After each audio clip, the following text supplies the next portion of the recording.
Sabbath school, we left our story with Moses in the desert, with a bush that was on fire, but it wasn't burning up. We found out that God was there, and he is holy. God came to talk to Moses and send him back to Israel to deliver back to Egypt, to deliver the Israelites from Pharaoh. With the help of his older brother Aaron, they were going to challenge Pharaoh to free the Israelites. They have been slaves in Egypt for many, many years. Finally, it is time to go home to Canaan, the land God has promised to his people. This is a problem because Pharaoh has gotten used to having the Israelites under his control, and he is very stubborn.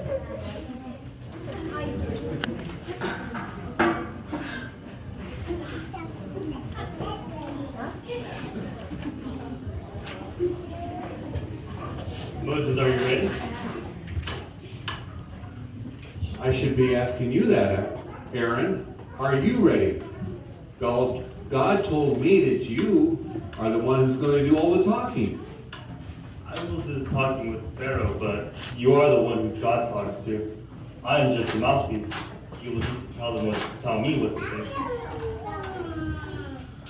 We need to remember that it is God who will be speaking through us. He is the one who will make the promises come true, and he is the one with the power to fulfill those promises. Yes, Moses. God has chosen you to deliver his people. I feel confident that he will be with us and be leading us. So, Moses and Aaron went to Pharaoh to give him God's message. Let my people go. Let my people go. Moses told Aaron to throw down his shepherd's rod on the ground. When the rod hit the ground, it turned into a slimy snake. When Aaron picked the snake up, it turned back into his shepherd's rod. This was a sign from God to help Pharaoh believe. Even after seeing the miracle, Pharaoh was very stubborn and would not let the Israelites go.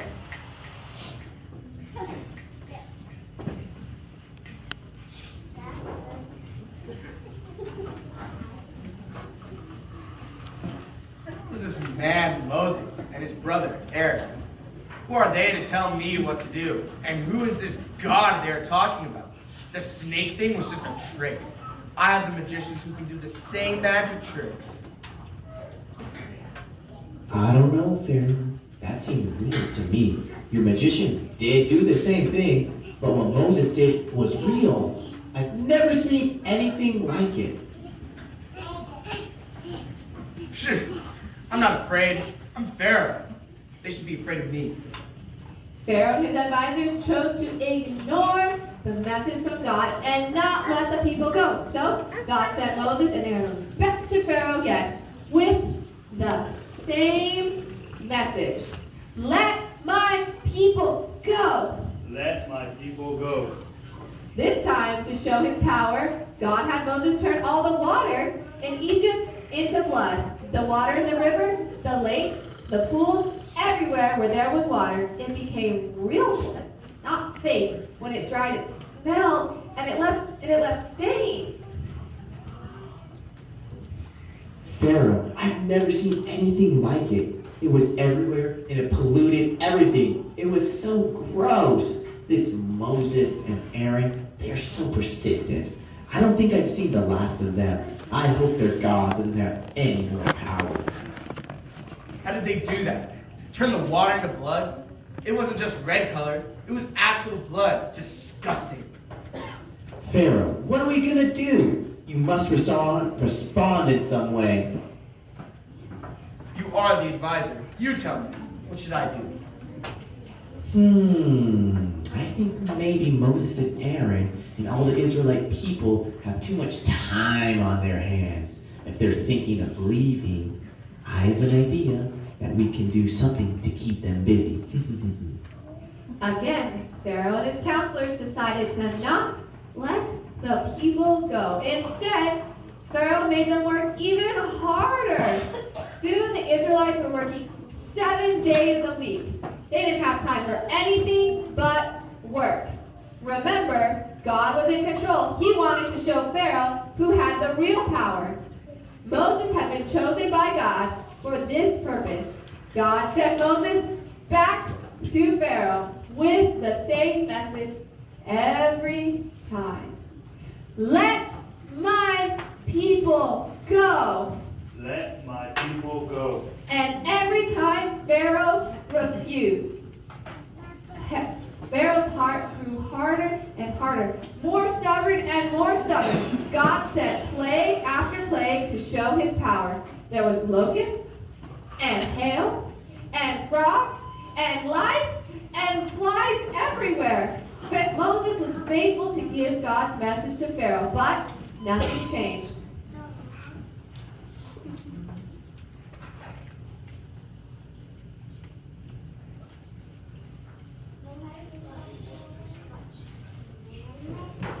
Aaron, what are we going to do? What's going to happen next? The land here in Egypt is being destroyed. These plagues are just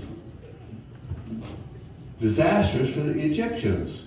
We must continue to trust God. He has a plan. He told us that Pharaoh would refuse, but when it is all over, everyone would believe in God and his power, even Pharaoh. The next plagues got worse and worse. Most of the animals in the land were dead. The trees and the crops had just been destroyed. And then thick darkness covered the land for 3 days. It was then that Pharaoh decided to give in a little. Pharaoh, the people, they're complaining. We have to do something. Maybe not let them leave completely. What about this? Just partially. Maybe the people in the land can't take any more. How do I do that? I have to save my reputation. I can't look weak. The God of Israel is not more powerful than the Egyptian gods. How can I let them go without really letting them go? I know. Call Moses and Aaron. Tell them to take all the men to the wilderness to make a sacrifice to their God. That will stop the plagues. But this is the catch. Don't let the women and children go with them, and don't let them take any of their animals. After the men sacrifice to their God, they will have to come back. Yes, yes. We must do that. Send a messenger to bring Moses and Aaron to me.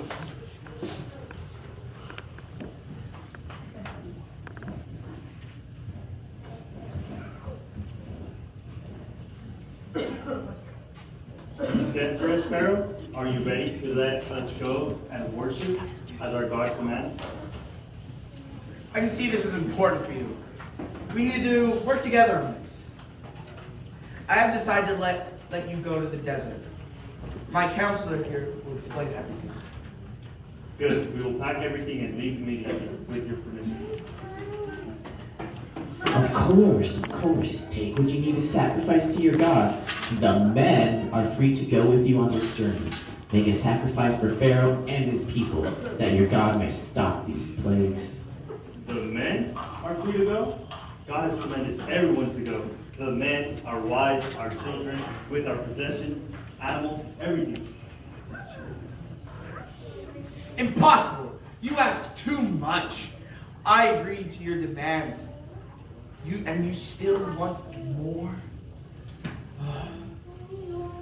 Just the men. I don't want to see your face ever again if you don't agree.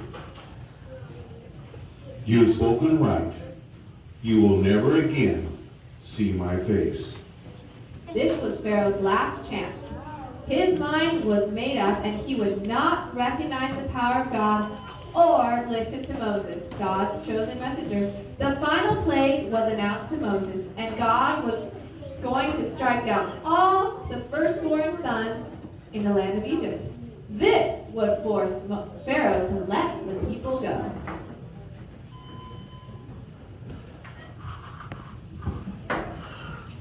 children of Israel, gather around. Moses has a message for you from God. Tonight, at midnight, Pharaoh will let us go.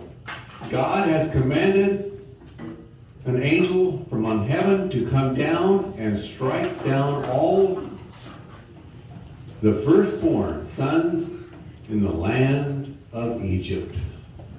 In his mercy, God has provided protection for all who will hear and obey these words.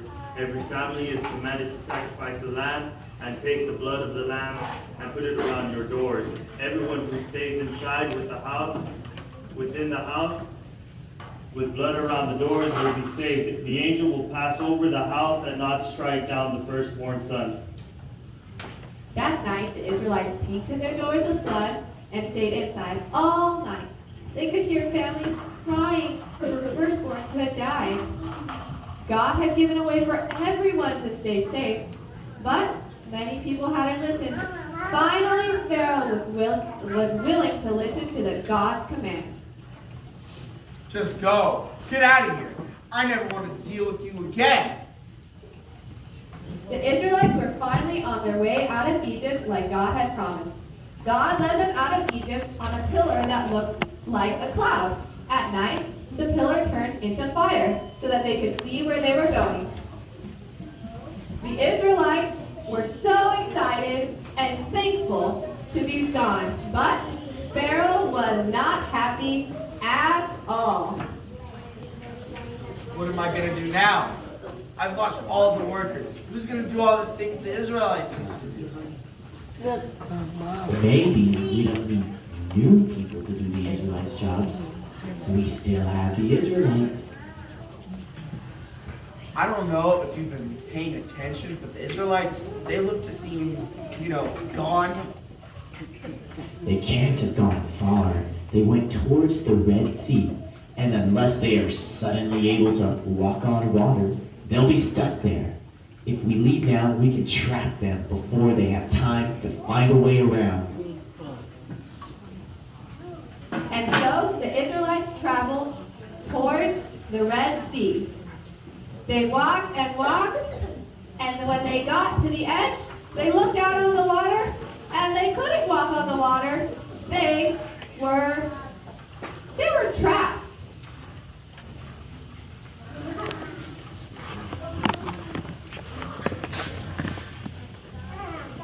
Moses, look, it's Pharaoh and the army. We're all going to die.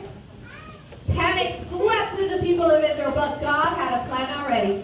He told Moses to raise his rod up over the Red Sea, and the people watched in astonishment as the water split straight down the middle and left a dry path for them to walk through. Quickly, everybody rushed to the other side, but Pharaoh had almost caught up to them.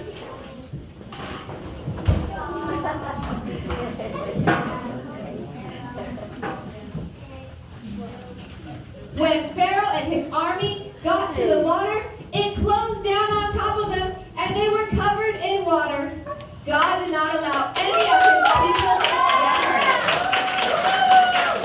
The Israelites were on the other side of the sea, safe and sound. God had saved them.